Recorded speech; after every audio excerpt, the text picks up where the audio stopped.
she's given us a boatload of information regarding heart health and how she deals with heart health herself. DeeDee, Yes. good to have you here. Same. I'm blessed. That's a good thing. I know we caught you in the middle of a question last time. LC, Robbo. what was that question you had for her? Yeah, so DeeDee, did you have a family history of heart problems? And I guess the second part is that was, did you see any signs now that you look back before you realized you had a problem? Were there any signs leading up to that? Okay. That's really full. I know that's a lot, but No, it's all good though. okay. Okay, well, when it comes to the history, I was a twin. Mm-hmm. And my twin brother passed away in 2005 while waiting for a heart transplant. He was initially diagnosed when we were 23 back in 1997. He was a rap artist and, you know, doing his music and things of that nature. And he just took ill. So this was the first time that we actually had seen what the damage heart disease can do, like the damage that it can do to the body. In 97, when he was diagnosed, we didn't know anything about heart disease. Like my dad, he passed away in 2001 of heart disease by way of diabetes. So his diabetes attacked his heart and he passed away. Congestive heart failure. Okay. Disease of the heart. So when you say history, it really started with my brother as first knowing, like, wow, there's something going on with the heart situation in the family. Right. I didn't think I had heart disease, but I didn't get diagnosed until 2009. My brother passed away, my twin passed away 2005. My dad passed away 2001 by way of diabetes. So this started me like really paying attention, like, oh my God, like there's something going on, you know, in our heart history. And unfortunately with a lot of us, we don't know our history, you know, when it comes to diseases and things that are gonna affect us as we grow and we get older and our children and things of that nature. So, you know, that being said, that started my journey into figuring out like, all right, there's something going on. So I got diagnosed in 2009 and I really started paying attention to like different STEM research and the equipment. In 2009 I got diagnosed and I also had a defibrillator implanted. Okay. An ICD. And the technology was pretty new when my brother first got diagnosed. And he kept saying, oh, I don't want that. I don't want that. If they're going to cut me, give me my heart, things of that nature or whatever. So when they discovered my heart disease, I was like, cut me, give me it. I don't care. I have a son I need to live for. I want to be here. Let's make it happen. So what does the defibrillator do for you? The defibrillator is basically a portable AED. You know, when you see them say clear, and they pump you, you know, with the electricity. I'm blessed enough to have that implanted in my chest. Okay. Yeah, so at any given time, if I go into a sudden cardiac arrest or have a sudden death episode or anything, it shocks my heart back to regular rhythms. And I know that sounds like, what the heck? But, well, cardiac arrest, what is cardiac arrest? Cardiac arrest, the easiest way to say it is your heart goes into these rapid rhythms and then suddenly stops. So when that happens, the defibrillator shocks the heart and gets it back to come back into normal rhythm. Okay. Or whatever. And that's what I'm at risk of. I'm at risk of sudden death. Okay. So that has happened to me twice, and we could talk about that. You know, I'm cool with that. Yeah. So as far as history, my mom has a defibrillator pacemaker. The pacemaker helps keep her heart pumping. Okay. Along with the defibrillator, keeping her protected from the sudden death episodes which she's had. Also, I have my little brother who just passed away 2023 while getting a heart transplant. He had a LVAD, which is a device that kept his heart pumping until he was called in for the heart transplant. But he got called in for the transplant, and when he was in the surgery, he passed away. Yeah, so family history. You've been through a lot.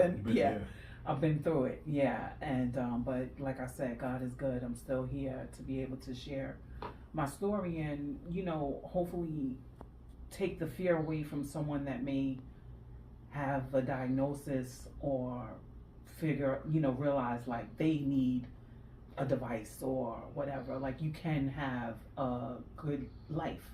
You know what I'm saying? Like, you can deal with it. Like, it's possible. You know what I'm saying? To be able to make it through, whatever. And yeah, so it's affected my family a great deal. With my mom, she's still alive, thank God. And losing my little brother, then my twin brother. My twin brother, then my little brother, and then losing my dad. I lost all the men on my in my family to heart disease. But one thing I must say, with the men in my family, they were very hard-headed and didn't want to have the equipments. Like, they just was like, no. They didn't want to use the technology. They don't want to use the technology, anything like that. With me and my mom, we had made a pact, like, whatever they come up with, whether it's a pill or a potion or whatever, we're going to do what we got to do. Right. We got kids to live for, we got families to take care of or whatever. So we're doing what we have to do, Now, you mentioned the defibrillator. How often does that need to get checked, or if it does or does not? Yeah. So with the defibrillator, I get interrogation. They call it interrogation, where they wave a wand over the device in my chest, and that device gives them a read of everything that's transpired in like the last 6 months. Wow. I usually get twice a year, so it'll give them a read of any time that my heart was beating fast, stopped beating, anything. It gives them a record of where I'm at. As far as battery life, because it runs off battery, the battery lasts usually like 10 to 12 years, depending on the manufacturer. I'm with Medtronics, and I like Medtronics. It's done great by me. Okay. Yeah, so I've had a battery change once so far. So is that an operation? It's a small operation. In the office operation, or is it a hospital situation? No, it's it's in the hospital. They have to do it in the hospital, but it's a 1 day. Okay. Get in, get out. As far as the battery change, when you get the implant, they may need to keep you. It depends on the circumstances. It depends on your heart, because they do have to put a lead to the heart muscle with the defibrillator device. So they do have to monitor you and, make sure that you're okay. You can't do like a lot of lifting and things with that side of your arm or that side of your body. So, you have to be very careful.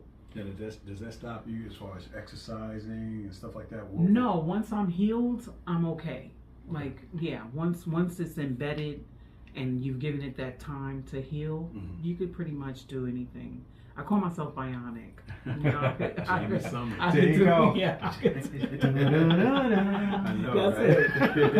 I could pretty much do anything I wanted to. That's what's good. Yes. That's dope. What is the key if you have heart disease and other heart challenges? What's the key for longevity as far as life is concerned? A positive mindset. Okay. Because if your mindset is negative and you look at the circumstances that you're in with that condition or whatever, it'll beat you down. I've gone through my moments of, why me? I don't want to deal with this, things like that. But you got to find your why and just keep it moving. I have 2 children that I want to be here for. I have a 24-year-old son, a 10-year-old daughter.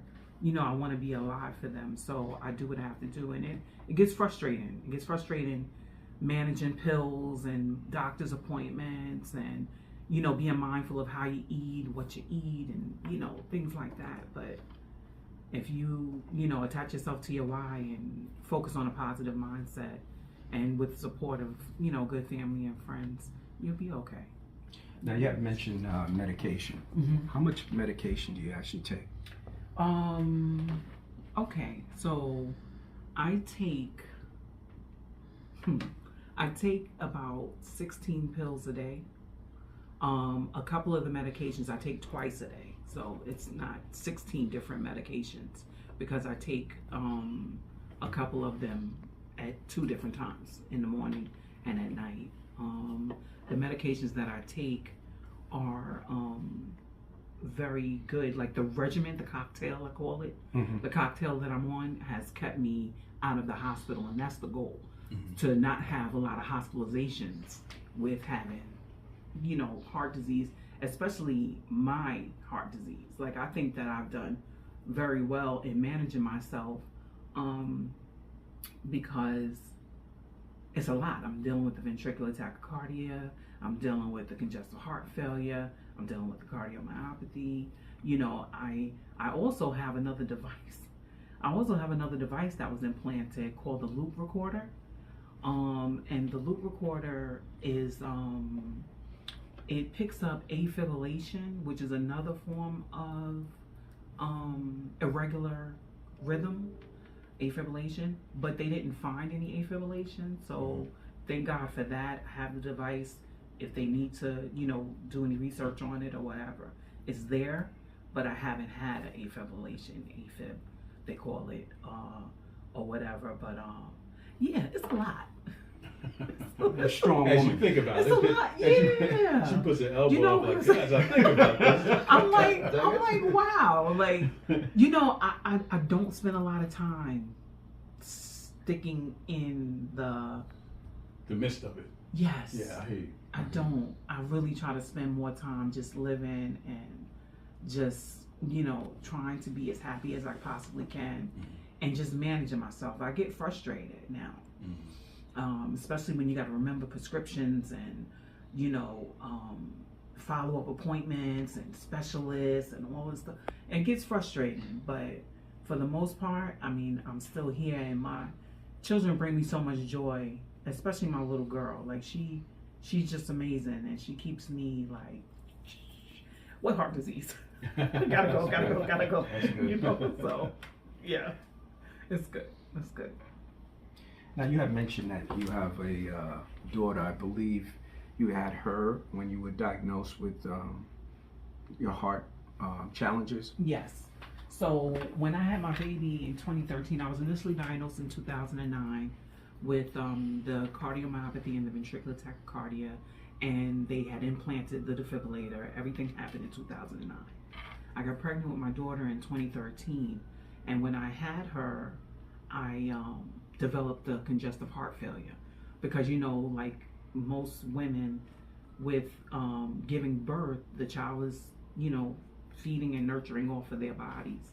So women, their hearts do work overtime in developing a fetus and There's a delivering level a child. of stress on the body. Yes, Period. yes. Yeah. And so that being said, while I was in the hospital, I blew up like 20 pounds, and I'm like, what is happening to me? Like, my whole body just swollen, my face, my hands, my everything just blew up. And they were like, Ms. Blue, you've developed congestive heart failure due to the pregnancy or whatever. So I'm like, wow, here we go. So what do I have to do? They line me up with the congestive heart failure doctors, put me on my medications. I can say that I haven't really had a major hospitalization since I've given birth to her, and that's been 10 years. Yeah, so I've been managing pretty well, keeping with my appointments and things like that. Yeah. So you're a strong woman. Thank you. Do what you do. Yeah. The motivation that you have, strong family. Yes. It's important. Yes, very, very. I am appreciative to my family. Yeah. So what would you tell the audience out there as far as if they're really struggling, they don't really have a good support system, how do they make it through? I would say find what motivates you. If you believe in God, embrace that relationship. Really work hard at believing and trusting that He has you and He doesn't put more on you than you can bear. I believe that because I've bared a lot. Not only do I have heart disease, but I'm also diagnosed bipolar manic depressive. Since my twin brother passed away, I got that diagnosis, so I managed that also. So it's you have to find that something, and really work at making it your, I don't want to just say your why. It just needs to be like, you gotta want to be here. You gotta want to be here. You gotta believe in your supports and your faith, your family. If you don't have family, find that someone. I'll be your family. Like, you know what I'm saying? Mm-hmm. Just find that someone that you can draw that energy from to keep moving, because we're all here for a purpose and a reason. Yeah. Oh, that's it. We do. Yeah, we're all here for a purpose and a reason, and I would just tell them to just hold tight. Like, I'm on social media. I've gotten questions on my YouTube with the interview that I did with my fiance. Like, I've had people like on Facebook posts and things of that nature. They'll say, I'm going to get a checkup, or what do I do, or what do I ask for, or what test should I ask my doctors for, or whatever. I don't mind answering a question, or just being that support to help you get through. I mean, at the end of the day, if you want to be here, you got to do what you got to do. You know what I'm saying? So you'll find that someone, or those supports. Now, the whole team, we're pretty much forward moving when it comes down to eating healthy, trying to make sure that we stay ahead of the curve with any type of disease. After you get over 50, after you get over 55, you're just like, okay, we know we can't just go out and just drink and eat anything. Yes. Do you give out tips as far as maintenance and what to do to prevent getting into a situation? To prevent getting into a situation. Or I mean, everything is in moderation. Okay. I live. I don't drink. If I drink, it's like a Moscato or something, or a red wine, very occasionally or whatever. But I would say that everything's in moderation. Don't do too much. You can still have a little taste of whatever it is that you like or whatever. I do have, like, my mom, like, she'll take a sip of something if she wants to take a sip of something or whatever, but she's not all the time, everyday thing. You know what I'm saying? Right. Being that we're over 50, I'm over 50. I just turned 50. Happy birthday. Happy birthday. Thank you. Okay. I just turned 50. Yeah. I try to be more conscious in making sure that I move and I, get a little exercise in, a little walk in. I eat portion, like I do portion control, things like that. Like so, we did at the diner? Yeah. Sharing a meal. Oh, yeah, that was portion control. Yeah, that was portion control, like a woo. Yeah, sharing a meal. Yeah, so, just I don't put a ton of restriction on myself. Gotcha. I can't. I have to, if I want a little piece of cake, I'm gonna take a little piece of cake, and I'll take a little piece. Right. You know what I'm saying? But I can't put too much pressure on myself. Gotcha. Yeah. No. Gotta live. That's it. Yeah. Right. Yeah, definitely. One thing that I did want to mention was for anybody that has a diagnosis of heart disease and they're being introduced to a device like a defibrillator or anything like that, do your research on it, because I just seen the movie what was the movie we just seen the other day with Will Smith? Bad Boys. Bad Boys. Oh, Bad And you Boys. know, in the beginning, okay, I don't want to tell the beginning, but just in case you haven't seen it, audience. But anyway, I just want to say that I'm grateful to have my defibrillator because the statistics for people surviving after a cardiac arrest, it's not that high. Really? No, it's not that high. Having cardiac arrest because your heart stops. So you gotta get there. Like somebody has to get there. Ambulance, EMT, whatever. The longer you're out, the less oxygen gets to your brain. So you got brain damage, things like that. So if you're diagnosed with a heart condition and they say, or the doctors recommend that you need a defibrillator or anything, take it. Like, you know what I'm saying? Look into it, take it, because I feel extremely blessed to have this. I've had a sudden death episode twice. So it's twice, 2 times that I would have been dead and gone and not here for my children and my family and things of that nature. You know what I'm saying? So I don't look at it as a death sentence. I look at it as a life sentence. Like, it's allowed me to continue to be here. Like, oh wow, I wouldn't have been able to do this interview because I would have died May 18th. You know what I'm saying? I wouldn't have been here. You know what I mean?